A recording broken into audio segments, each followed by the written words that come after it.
À la une ce soir, la nouvelle constitution ivoirienne promulguée par le président de la République, Alassane Ouattara. Jour de vote aujourd'hui pour la présidentielle aux États-Unis. Comment se déroule le scrutin? Des explications en fin de journal. Le Libéria se souvient, le 8 novembre 2005, Ellen Johnson Sirleaf devient la première femme élue au suffrage universel à la tête d'un pays africain. Bonsoir à tous. Le chef de l'État ivoirien a donc procédé cet après-midi à la promulgation de la Constitution de la Troisième République. Par cet acte juridique, Alassane Ouattara a constaté que cette Constitution a été régulièrement adoptée par le référendum du 30 octobre dernier.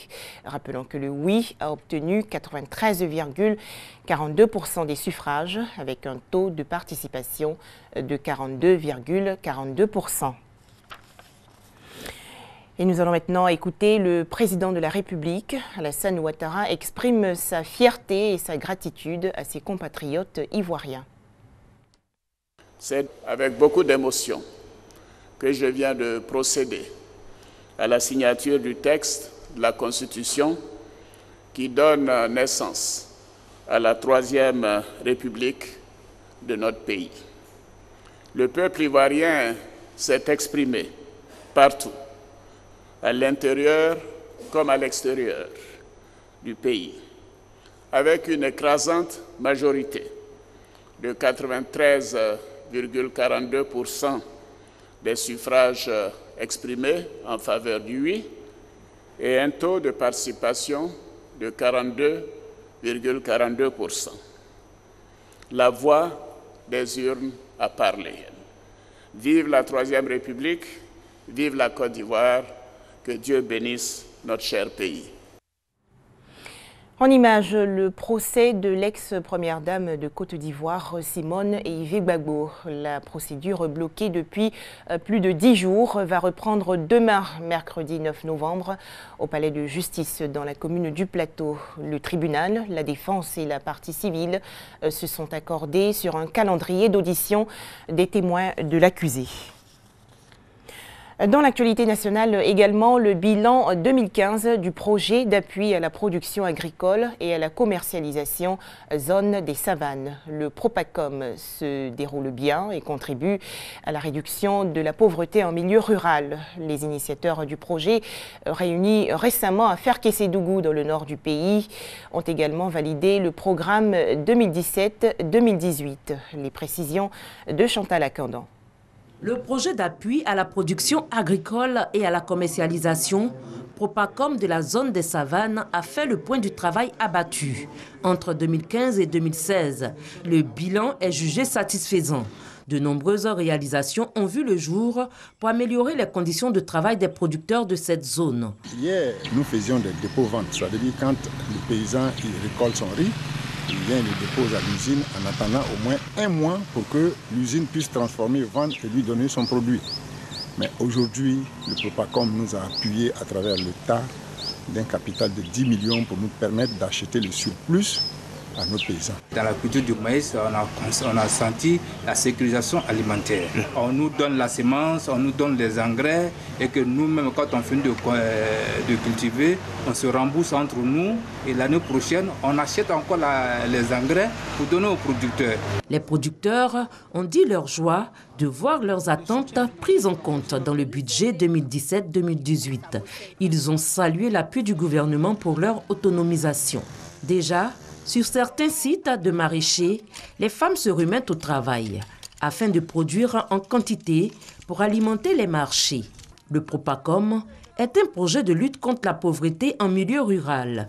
Ce projet a été initié il y a de cela 4 ans par l'État. Il est appuyé par le Fonds international pour le développement agricole, FIDA. Il est désormais possible pour chaque Ivoirien de saisir la police nationale sur Internet. En effet, l'inspection générale des services de police a lancé aujourd'hui son site web. La cérémonie s'est déroulée à l'École nationale de police dans la commune de Cocody, à Boussanogo. www.igsp.ci C'est le site de l'inspection générale des services de police désormais opérationnel. C'est un projet d'interconnexion qui se situe dans la droite ligne du projet présidentiel. Un citoyen, un ordinateur, une connexion.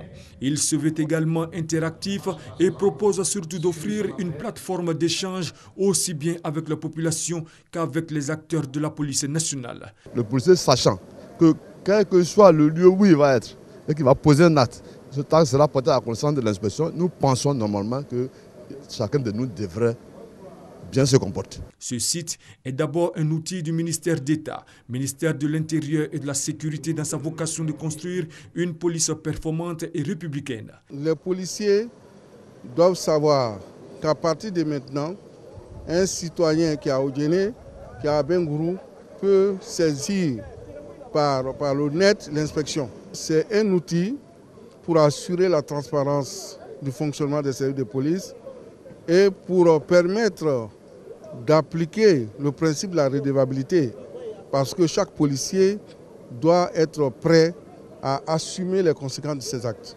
L'inspection générale des services de police a pour mission, entre autres, d'assurer le contrôle du fonctionnement normal et régulier des services de la police nationale, d'assister et d'encadrer les chefs de service, de recevoir les plaintes et les dénonciations formulées à l'encontre des fonctionnaires de police et de mettre en œuvre toutes mesures de lutte contre les fautes affectant l'image de la police nationale.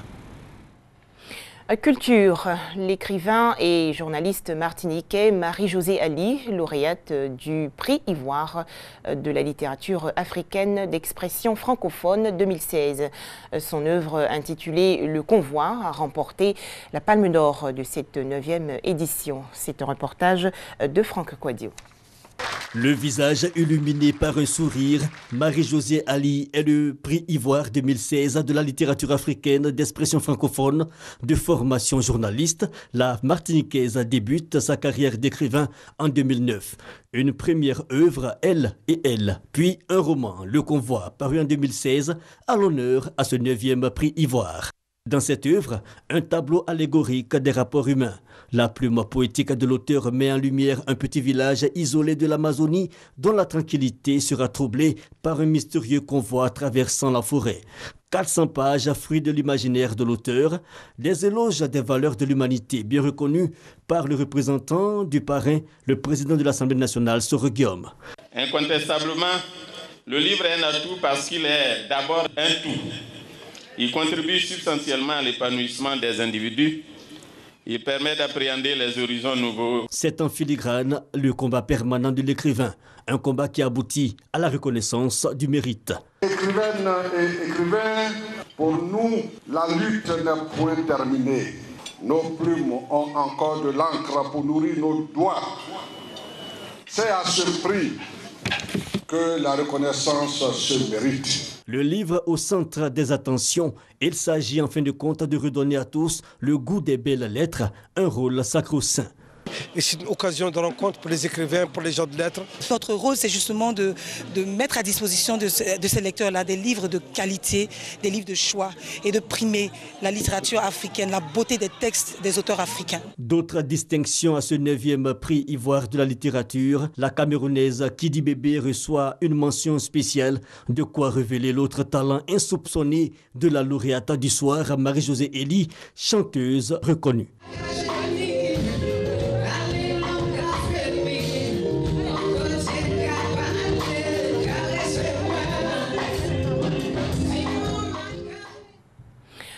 Plus de 200 millions d'Américains appelés aux urnes aujourd'hui pour la présidentielle. Ils vont choisir leur 45e président de la République. 6 candidats en lice. Ce scrutin, bien entendu, se déroule dans un système différent du mode utilisé, par exemple, en Côte d'Ivoire.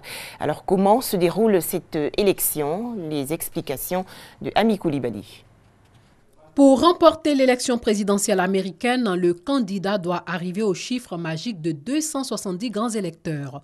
Pour essayer d'anticiper le résultat, il faut donc savoir compter, additionner, soustraire et combiner. Car ce scrutin au suffrage universel indirect se joue selon un mécanisme particulier, non pas au niveau national, mais au niveau de 50 États. Dans chaque État, le vote populaire se traduit en grands électeurs, dont le nombre varie en fonction de la population de l'État. Le candidat qui arrive en tête dans un État y rafle à tous les grands électeurs, sauf dans le Maine et le Nebraska, où le système est proportionnel.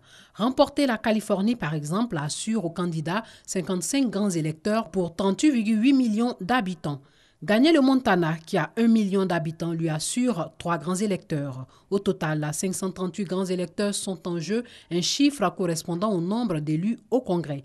Ils sont 435 membres de la Chambre et 100 du Sénat, plus 3 grands électeurs pour la ville de Washington qui ne fait partie d'aucun État. Pour gagner, un candidat doit donc obtenir la majorité des grands électeurs, soit 270. Depuis 1992, 18 États ont systématiquement voté démocrate. Ils conjuguent 242 grands électeurs. 13 États ont sur la même période systématiquement voté républicain, mais ils ne pèsent que 102 grands électeurs. Reste une dizaine d'États, appelés les États clés, aux résultats plus incertains.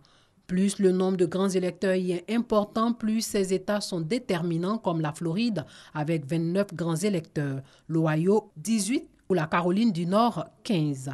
Mais le total de 270 peut aussi basculer grâce à l'addition de petits États comme le Nevada, l'Iowa ou le New Hampshire. Les experts comptent donc dans tous les sens à explorer de multiples combinaisons, ajoutant l'Ohio, retranchant l'Iowa, faisant basculer un État démocrate ou un État républicain. En dépit des variations, la clé de l'élection semble en Floride, le gros lot des États pivots. Voici un rappel des principaux États clés. Floride, 29 grands électeurs. Ohio, 18 grands électeurs. Georgie, 16 grands électeurs. Caroline du Nord, 15 grands électeurs. Virginie, 13 grands électeurs. Arizona, 11 grands électeurs. Colorado, 9 grands électeurs. Iowa, 6 grands électeurs. Nevada, 6 grands électeurs avec 43,3%. New Hampshire, 4 grands électeurs. Autre État intéressant cette année, l'Utah, qui vote républicain depuis 1968. Enfin, 8 novembre 2005, journée inoubliable au Libéria. L'économiste Ellen Johnson Sirleaf devient la première femme élue au suffrage universel à la tête d'un pays africain.